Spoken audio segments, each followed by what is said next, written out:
Hey friends, Miss Rosenfield here. I'm going to help you get started on your resumes. So for your first step, would you please open Microsoft Word online? And then you'll see that at the top here, they've given you several template options. I'm going to click on more templates because there are several resume templates that you can choose from. And then on mine, I need to scroll to the bottom to see most of those. So you can see there are several options here. You can look around at the different ones and choose one that you like best. I'm going to choose chronological modern design. Okay, when this document opens up, it gives you some words to choose from that will help you get started. So you can just start filling in your first name and last name, your address and phone number.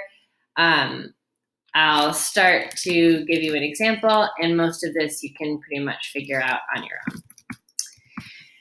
So you'll notice that the first thing is that it prompts you to put in a career objective or the type of job that you're looking for.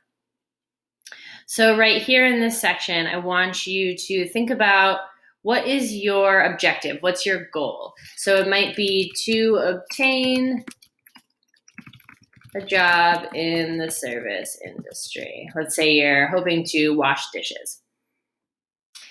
The first thing is your objective, and once you have that, then you can move on to experience. And your objective and experience should be related. So hopefully you have things that you have done in the past that are leading you to want to do whatever your objective is.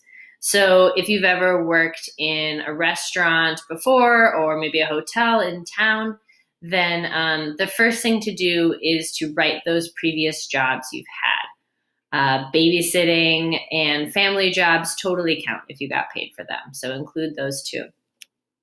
Now, the way we do experience is from most recent to least recent. So think about the most important thing is first the job you had most recently, and then you probably haven't had more than one job at this point in your life, but by the time you get to my age, you'll have several here listed, going from newest to oldest.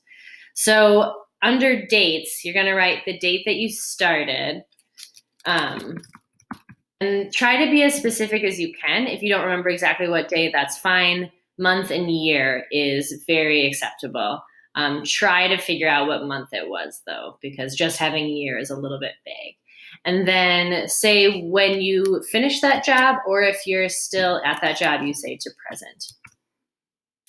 And then the job title is what is your job? So maybe you're a dishwasher, maybe you're a waitress, I'm a teacher, and then the company is who you work for. So I work for Cascade School District. And then under responsibilities and achievements, this is where you're saying what you had to do for that job.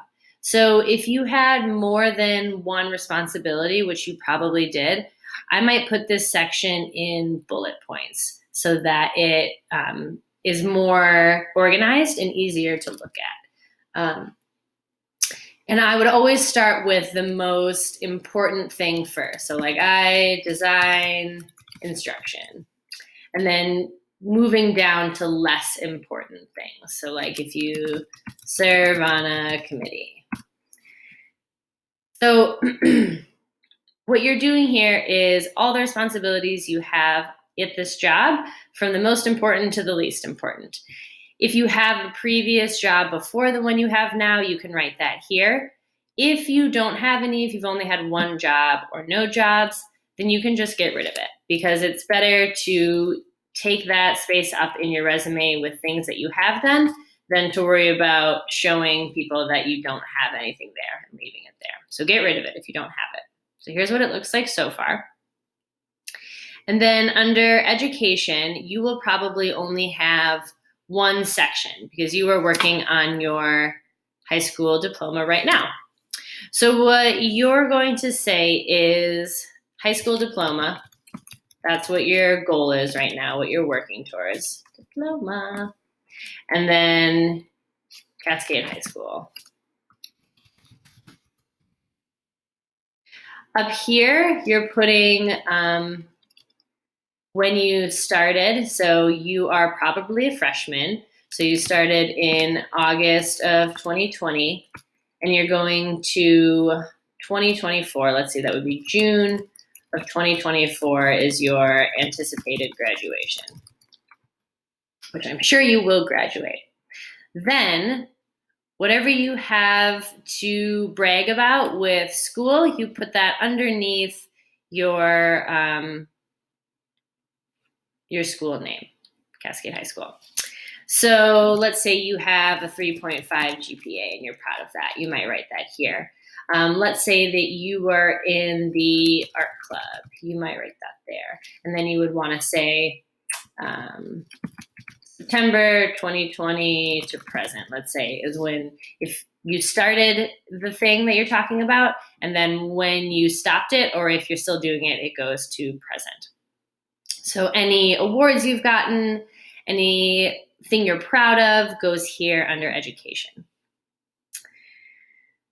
Then under skills, you want to keep these relevant to the job that you're applying for, but some skills that you might have are kind of broad skills that would be great for almost any employer to know. So if you are bilingual, that is super important to put down. Always have that be your first skill. That's a huge plus on your side, and employers will want to hire you if you're bilingual. Let's say that you are, let me highlight this. It's another skill you could have. Maybe you are skilled at typing, and then how many words per minute. So if you're a really fast typer, that might be something that you want to put there. If there's a sport you play, that might be relevant. If you know how to do something really technical like welding or machining, something like that, that would go under skills. It's kind of like a broad section where you want to be as relevant as possible to a job, but you also want to kind of play yourself up, brag about the good things that you can contribute. And then under activities, this is where you want to put anything you do that's not technically a part of school, but that you could brag about or that makes you sound like a well-rounded individual.